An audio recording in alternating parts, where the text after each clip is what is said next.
স্বামীকে খুশি করার ৮টি উপায়।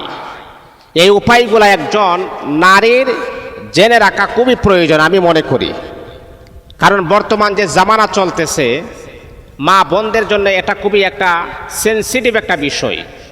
মা বোনেরা অনেকেই জানে না, আবার অনেক মারা কি করে নিজের মেয়েটাকে অল্প বয়সে বিবাহ দেয়া দিই। কিন্তু মা, আপনি যে আপনার নিজের মেয়েটাকে অল্প বয়সে বিবাহ দিচ্ছেন, মেয়েটা স্বামীর সংসারে যাওয়ার পরে স্বামীকে কিভাবে ভালোবাসতে হয় এই জ্ঞানটা পর্যন্ত তার নাই। ওই সমস্ত মাদেরকে আমি বলবো, এই ৮টা উপায় আপনারা নিজেরা জানেন এবং আপনার মেয়েকে বলেন, আপনার মেয়েকেও জানাই দেন, শিখাইয়া দেন। তাহলে আপনার মেয়েটা যদিও কম বয়সে তার বিয়ে হয়, এইগুলা যদি জানে তাহলে তার স্বামীকে সে ভালোবাসতে পারবে, আর স্বামী খুশি হবে। এই ভালোবাসাটা যখন সে পাবে, স্বামী মারাত্মক লেভেলের খুশি হবে, স্বামী তার স্ত্রীকে পেয়ে আনন্দ হবে। এমনকি স্বামীকে খুশি করার এই ৮টা উপায় যদি আপনার মেয়ে জানতে পারে, আপনার স্বামী মেয়েটাকে পাগলের মতো ভালোবাসবে, মোহাব্বত করবে। আমি এটা আশা করি ইনশাআল্লাহ। তাহলে মা, আপনার স্বামী কিন্তু আপনার জন্য জান্নাত। আহা, অনেক নারী আছে কি জানেন, যে স্বামী তার নামাজ পড়া ঠিক আছে, রোজা রাখা ঠিক আছে, ইবাদত বন্দেগী করা ঠিক আছে, কিন্তু স্বামীকে অসম্মানী করা, আহা, এটাকে ইম্পসিবল। মানে স্বামীর বেলা তার কোনো কিছু ঠিক নাই। মা, আপনি জানেন আপনার স্বামী যদি গড়ে থাকে, নফল রোজা পর্যন্ত আপনি রাখতে পারবেন না স্বামীর পারমিশন ছাড়া। আরে স্বামী কত বড় নিয়ামত আপনি জানেন? আমার রাসূল বলে দিয়েছেন, এটা সাধারণ কোনো মানুষ নয়, পয়গম্বর মুহাম্মদুর রাসূলুল্লাহ সাল্লাল্লাহু আলাইহি ওয়াসাল্লাম বলে দিয়েছেন, এই পৃথিবীতে সেজদা করার বিধান তো নাই, আল্লাহ ছাড়া কাউকে সেজদা করা যায় না। যদি আল্লাহ তাআলা ছাড়া কাউকে সেজদা করার কোনো বিধান থাকতো, তাহলে আমার মালিক মনে হইতো আমার আল্লাহ বলতেন যে, মেয়েরা, নারীরা, তোমরা তোমাদের স্বামীর কদমে সেজদা করো। আল্লাহু আকবার, আল্লাহু আকবার। তাহলে আবার চিন্তা করছেন স্বামীর কত বড় অধিকার আছে স্ত্রীর প্রতি, কিন্তু অনেক স্ত্রীরা আমরা জানি না। একজন স্বামী মাথার ঘাম পায়ে ফেলে অক্লান্ত পরিশ্রম করে স্ত্রীকে সুখে রাখার জন্য, স্ত্রীকে আনন্দে রাখার জন্য। জানেন, একজন স্বামী তার ইনকাম সোর্স বাড়ানোর একটা মাধ্যমই হচ্ছে তার স্ত্রীকে খুশি করতে পারবে। একজন স্বামীর টাকা হইলে তার মনে পড়ে যে, এই টাকা যেহেতু আমার হয়েছে, আলহামদুলিল্লাহ, এই টাকা দিয়ে আমার স্ত্রীকে আরো ভালো কিছু করে দিতে পারবো। কিন্তু একজন নারী যদি টাকার মুখ দেখে, তাহলে সে বলে, এইরকম স্বামী একটা গেলে আরেকটা আসবে, এরকম স্বামীর আমার কোনো প্রয়োজন নাই। তা সম্মানিত হাজিরিন, স্বামীকে খুশি করার ৮টা উপায়। হ্যাঁ আমার মা বোনেরা, ৮টি উপায় আপনি জেনে নেন, আপনার লাইফটা সুন্দর হবে, আপনার জীবনটা সুন্দর হবে, আপনার সংসারটা সুন্দর হবে। ১ নম্বর হলো, কখনোই স্বামীর আগে খাবার খাবেন না। ১ নম্বর, স্বামী আসলে একসাথে বসে খাবার খাবে। এটা মোহাব্বত, এটা ভালোবাসা। আম্মাজান আয়েশা বলেন, পৃথিবীর মানুষেরা, আমার স্বামী যখন মুহাম্মদ আমার ঘরে আসতেন, তখন একসাথে একই প্লেটে আমরা খাবার খাইতাম। আরে বাবা, নবীর সুন্নাত তো আমরা ভুলে গিয়েছি। আমি আপনাকে বলবো, একই প্লেটে খাবার খাওয়ার প্রয়োজন নাই, দরকার নাই। কিন্তু আপনাদেরকে আমি বলি, বর্তমান যে সিচুয়েশন, বর্তমান যে জামানা, আপনি স্বামীর আগে খাবার খাবেন না, স্বামীর জন্য অপেক্ষা করবেন। আর বিশেষ করে স্বামী আসলে একই সাথে খাবার খাবেন। এটার মধ্যে এক প্রকার একটা মোহাব্বত আছে। আপনার স্বামী বেচারা চিন্তা করবে, হ্যাঁ, আমার স্ত্রী আমাকে কি পরিমাণ মোহাব্বত করে, আমার স্ত্রী আমাকে কি পরিমাণ ভালোবাসে, যে আমার আগে সে খাবার খাইতে চায় না। হ্যাঁ আমার মা, এই ভালোবাসাটা সারা জীবন আপনার স্বামীর অন্তরে মনে থাকবে। স্বামী খুশি হয়ে যাবে। স্বামী দেখেন আপনাকে বলবে যে, তোমার পেটের বুক আছে, তুমি এতক্ষণ অপেক্ষা করছে কেন? তখন আপনি বলবেন, না না, তোমার আগে আমি কিভাবে খাবার খাই, তুমি কোথায় আছো, কোন জায়গায় আছো, বিপদে আছো নাকি বালা মুসিবতে আছো, তুমি আসার আগে আমার মুখ দিয়ে খাবার যাই না, তুমি আসলেই একসাথে খাবার খাবো। এটাই হলো ভালোবাসার একটা নজির প্রকাশ। এই স্বামী এই ভালোবাসা কখনো বলতে পারবে না। এই স্বামী ভালোবাসার সারা জীবন সে বুকের মাঝে আগলিয়ে রাখবে। আহা, আল্লাহ তাআলার দরবারে লাখ কোটি শুকরিয়া, এমন একজন স্ত্রী আমি পেয়েছি। তাহলে ১ নম্বর হলো, কখনোই স্বামীর আগে খাবার খাবেন না। এটা হলো ১। ২ নম্বর হলো, স্বামী ঘরে ফেরার আগে ঘুমাবেন না। আপনার স্বামী ঘরের ভিতরে ঘুমাচ্ছেন, মানে আপনার স্বামী বাহিরে গেছে, তা আপনাকে প্রতিনিয়ত সে চলে আসে, 10টার আগে চলে আসে। আমি আপনাদেরকে সাপোজ একটা কথা বললাম যে আপনার স্বামী প্রতিনিয়ত বা 10টার আগেই ঘরে চলে আসে। সে আপনাকে বলছেন, আচ্ছা ঠিক আছে, আমি 10টার আগে চলে আসব, টেনশন করার কোনো প্রয়োজন নাই। এখন আপনি ঘড়ি দেখতেছেন, আরে 10টা 10 বাজে, এখন আমার স্বামী আসতেছে না, বিষয়টা কি? এখন আমার স্বামী আসতেছে না, কারণটা কি? আপনি একেবারে অস্থির হয়ে গেছেন, 10টা 10 বাজে এখনো আসে না, সমস্যাটা কোথায়? তখন আপনি একটা টেনশনে পড়ে গেছেন, আপনার ঘুম হচ্ছে না। আর ঘুম যে হচ্ছে না, এটাই প্রমাণ করে যে আসলেই আপনি আপনার স্বামীকে মন থেকে মোহাব্বত করেন, মন থেকে ভালোবাসেন, এটাই বহিঃপ্রকাশ। আহারে ঘরের ভিতরে স্বামী নাই, ঘুম হচ্ছে না, আহারে কোথায় গেছে, কার কাছে গেছে, নাকি কোনো বিপদের সম্মুখীন হয়ে গেল। তখনই আপনার স্বামী যখন 12টার সময় যখন দরজার মাঝে নক করলেন, আপনি বললেন কে? আমি হলাম তোমার স্বামী। সাথে সাথে দরজাটা খুলে দিয়েছেন।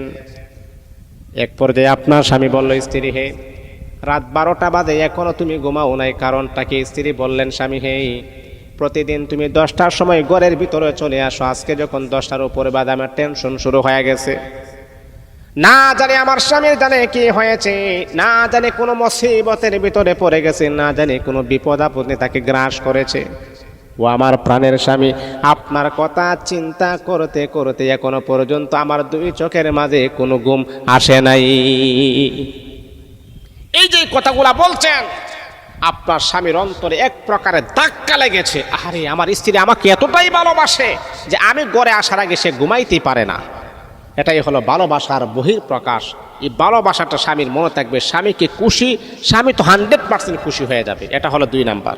স্বামীকে খুশি করার 8টা উপায়ের ভিতরে 2 নাম্বার হলো স্বামীর আগে স্ত্রীরা ঘুমাবেন না, স্বামী আসলে একসাথে ঘুমাবেন।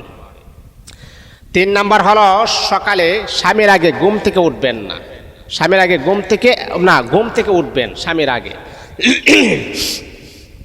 মসজিদে আজান হয়ে গেছে, আপনি ঘুম থেকে উঠে স্বামীকে ঘুম থেকে জাগ্রত করবেন, হ্যাঁ নামাজ পড়ো, নামাজে যাও, নামাজ পড়তে হবে। আপনি নিজেও নামাজ পড়লেন, স্বামীকেও নামাজের জন্য আপনি ডেকে দিলেন। স্বামী যদি উঠতে না চায় তাহলে পানির সিটা আপনি দিবেন, নামাজ পড়ো। তাহলে আগে আপনি নিজে ঘুম থেকে জাগ্রত হবেন। এই কথাগুলো বুঝেন। মা, স্বামীর ভালোবাসা পাওয়ার জন্য 3 নাম্বার যে সেন্সিটিভ আমলটা, সেটা হলো স্বামীর আগে আপনি নিজে ঘুম থেকে উঠবেন। মানে স্বামীর আগে আপনি নিজে ঘুম থেকে জাগ্রত হবেন, নিজে ঘুম থেকে উঠবেন, তারপর স্বামীকে জাগ্রত করবেন। আপনি নিজেও ঘুমাই রয়েছেন, আবার স্বামীকে বলেন উঠো না, উঠো না, উঠো না, এটার নাম কিন্তু ভালোবাসা না। আগে নিজে উঠতে হবে। 4 নাম্বার হলো রাতে স্বামীর পছন্দনীয় জামা ব্যবহার করবেন। যেই কাপড়টা স্বামী পছন্দ করে, যেই জামাটা পরলে স্বামীর একটা আকর্ষণ তৈরি হয়, একটা স্পিরিট তৈরি হয়, এটা তো জায়েজ, এটা তো হালাল, এটা তো বৈধ পন্থা। স্বামী আর স্ত্রী একে অপরের প্রতি গভীরতা, ভালোবাসা, সহবাস করলো নাকি। আল্লাহু আকবার, আল্লাহু আকবার। কি এক ভালোবাসা আল্লাহ দিয়েছেন, কি একটা অদ্ভুত ভালোবাসা আল্লাহ দিয়েছেন। স্বামী আর স্ত্রী একে অপরের সাথে মিলামিশা করবে, তারা আরাম পাচ্ছে, শান্তি পাচ্ছে। এই সময়টাও আল্লাহ পাক রব্বুল আলামিন নেক লেখা শুরু করে দেন, নেক জমা করা শুরু করে দেন। আল্লাহু আকবার, আল্লাহু আকবার। এটা হালাল সহবাস। বন্ধুরে আমার শোনো, আমার মা, স্বামীর ভালোবাসা পাওয়ার জন্য আপনি কি করবেন? রাতের বেলা আপনি যখন ঘুমিয়ে যাবেন, রাতের বেলা ঘুমানোর আগে স্বামী যেই কাপড়টা পছন্দ করে, যে জামাটা পছন্দ করে, যেই জামাটা অনেক সুন্দর, যেই জামাটা অনেক রোমান্টিক, যেই জামাটা আপনার স্বামী পছন্দ করে, ওই জামাটাই আপনি ব্যবহার করবেন। স্বামীর পছন্দনীয় কাপড় আপনি ব্যবহার করবেন। এতে করে স্বামী আপনার প্রতি ইন্টারেস্ট হবে, এতে করে স্বামী আপনার প্রতি ভালোবাসার সঞ্চার হবে, গভীরতা হবে। আপনার প্রতি তার এক প্রকারের আকর্ষণ কাজ করবে। মারে এই আকর্ষণে যদি আপনার স্বামী যদি আপনার সাথে সহবাস করে, তাহলে এর জন্যে আপনিও কিন্তু নেক আমল পেয়ে গেছেন। এটা হলো আপনার 4 নাম্বার, যে রাতে স্বামীর পছন্দনীয় জামা আপনি ব্যবহার করবেন, জামা আপনি পরবেন যেটা আপনার স্বামী পছন্দ করে, যেটা আপনার স্বামী ভালোবাসে, যেটা আপনার স্বামী এই কাপড়টা পরলে আপনার প্রতি এক প্রকারের আকর্ষণ কাজ করে, এই কাপড়টা আপনি ব্যবহার করবেন। এটা হলো আপনার 4 নাম্বার। 5 নাম্বার হলো স্বামীর কাছে অযথা শাড়ি গহনা চাইবেন না, অনর্থক। স্বামীকে প্রেসার প্রয়োগ করবেন না, স্বামীকে প্রেসার প্রয়োগ করে মানসিক তাকে যন্ত্রণা আপনি দিবেন না।